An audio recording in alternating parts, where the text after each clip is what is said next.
Hey guys, welcome back to another clip of Schach-manuel-lernen. Today with another game of the summer season Swiss Team Championship. I had the black pieces and I decided to play the hippopotamus opening. I play that opening time after time, as you know, and yeah. Here it turned out quite fast that it's not possible because he played h4. h4 is a really aggressive move. And yeah, the idea is simply h5, I can't castle short and all of this stuff. That's why a6, preparing b5, h5, g5, knight h3. And here, best would have been just continue with b5, g4, bishop b7, but here white is already a bit better, the position, because of space advantage, of course. However, I decided to play e5, and with the idea to tackle him here on the white squares. So here are three options. d5 is like b5. It's closing everything. The other idea is, which I calculated, knight takes g5, pawn takes, bishop takes, f6, bishop e3, and white is slightly better, although he sacrificed the piece, so he has to justify it first. The game he took, I captured with the knight, f4, that opens completely the center, and since my king is in the center, it makes completely sense from white's perspective. I captured, knight captured, bishop g4. It's a developing move, and at the same time it attacks the rook. Bishop e2, a trade, queen d7. Now my idea is to castle long side, because short side they are too many semi-open files, which would be quite dangerous for me. Knight b d5. Here I should have captured first, and after recapture it's a pretty even position. If he would capture with knight, it's kind of same, but here he has a nice tactic of bishop b6. The same tactic works like before. If we capture, it's not good for us, because we will lose the queen, and if we don't do anything, then we will just lose the pawn or the exchange. So I castled first, and here he also could have played bishop b6, which is just different move order, but it remains the same, the end result.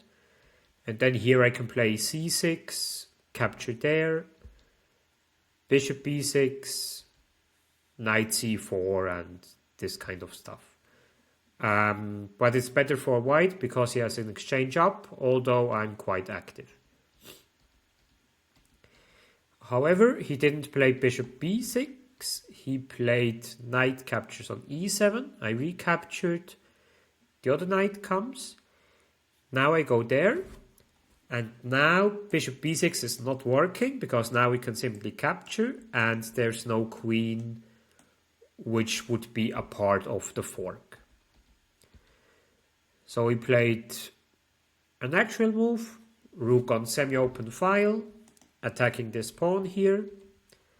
I played rook hf8 for protecting it, bishop d4, f5.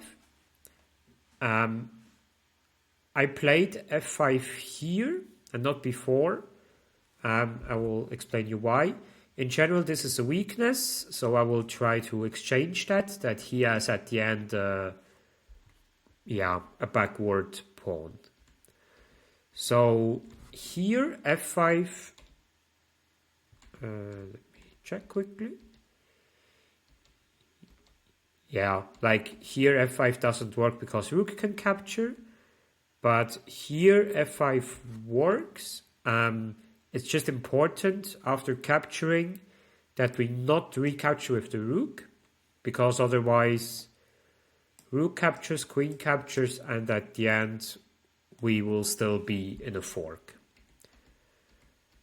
However, if he would capture here, we can just simply capture his knight, and the bishop has no good move where he can retreat for the x-ray, because if he captures, we will simply recapture with the queen and win a piece at the end. So yeah, the game was he played bishop c3, king b8. I want to go out of all of these forks. b3, I played c6. I didn't want to capture here, because after queen captures, I voluntarily activated his queen, and yeah, it doesn't make much sense for me to play like that. Although you can play something like that, but just from a human perspective. So c6, that the knight has to retreat. Then queen e7.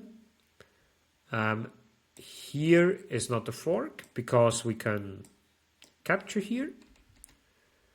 And it's also not possible to capture here with the idea of this fork, because we will capture with queen, and then we have here a very strong attack. So that's why he played rook d e1, played rook d e8, queen d2. It's a bit piece shuffling and piece optimizing.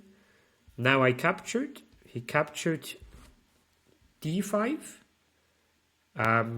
It weakens a bit my black squares, but it also strongs the center. Rook e2, queen g5. The idea is this knight is pinned, and now we also have here some ideas of winning. However, it's not the best move. The best move would have been queen a3 check, which I calculated but not entirely correct. Because if he would play king b1, you have a wonderful discover attack, which wins the game. It's knight c4. Why? Because we attack the bishop and we attack the queen. So if he simply captures the knight, we can capture with the bishop. There's threatening a checkmate. He plays queen c1, queen check. He has no moves, and then it's checkmate. If he doesn't capture and go somewhere with the queen, then he get the problem of capturing here, and then with here it's just game over actually. After bishop b2, it's a bit more complicated. It would be capture, knight c4, double check. So king has to move. I can capture queen, capture, and here it's a bit more comfortable for black playing, but objectively it's a draw. I played queen g5 in the game, rook f2, knight g4, attacking the rook, capture, capture, rook e2.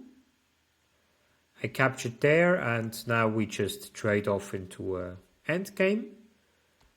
Bishop f6 would have been a move, and I will show you a bit more the endgame. I captured there, capture, capture, and here apparently it's a bit better for white this endgame, because he has 2 against 1 on the king's side. But we will see it's not at all easy to play for white. So in the endgame, you have to activate always the king. That's why queen c7, king d2, king d6, king e2. Now I played the knight. Why I didn't play this one? Because here would be the problem. He attacks my knight. And if I go back, he can play g4 and just defending his pawn on h5. And then he has a passed pawn, and that will win long term the game. That's why I played here, knight f6. So he has to play h6.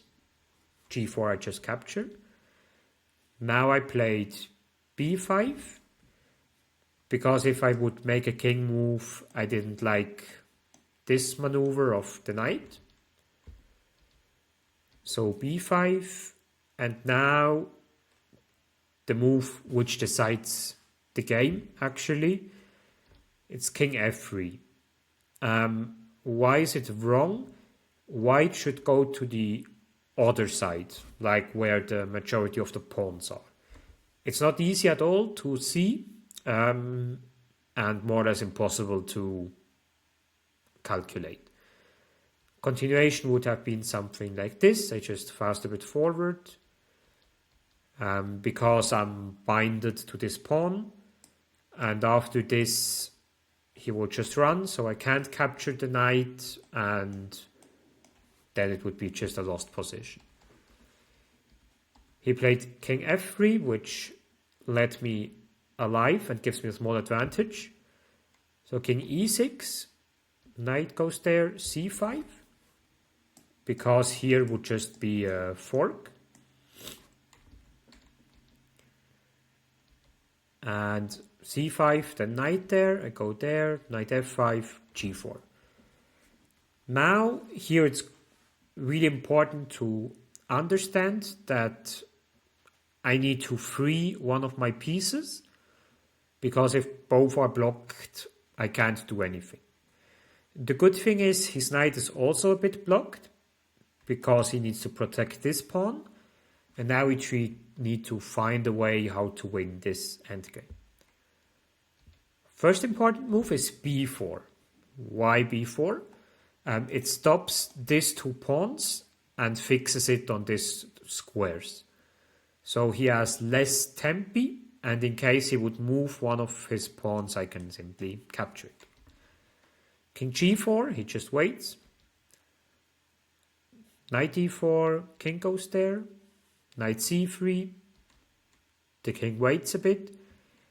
Now, really important, king h7.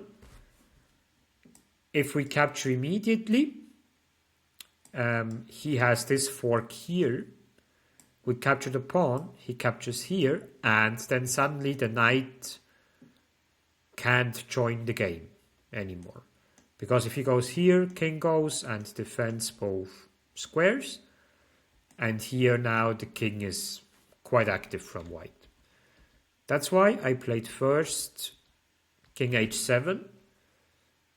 Because if he plays it now, it's still protected. So I can simply capture it. And if he goes back and I capture, he has now no fork. So we can simply return. And then we just won this pawn. And the idea is, with the help of one pawn, to create the other passed pawn. So he played king d3, then I captured, and just for showing how complex the knight endgames are, here with the green arrows, it would have shown how it would become correct for white to play with this maneuver. However, he played knight d6, I went back, all the way, and then king g6 again. Now I can play c4. Because now I'm a pawn up, and here is 4 against 2. So I will create my pass pawn. King f3, he just waits. And here I sacrifice the pawn. The idea is after this, there's no way to stop the promotion of my pawn. That's why it wouldn't have been allowed to capture. So he captured b4. I capture on b3, knight d3. And now it's actually the endgame is lost, because the knight attacks still this pawn, and I'm 2 healthy pawns up. So I will just have the idea with the king to go there and then just to support my pawn. So king g6, king g7, f7, e6, d6. And here he resigned because he just have no moves.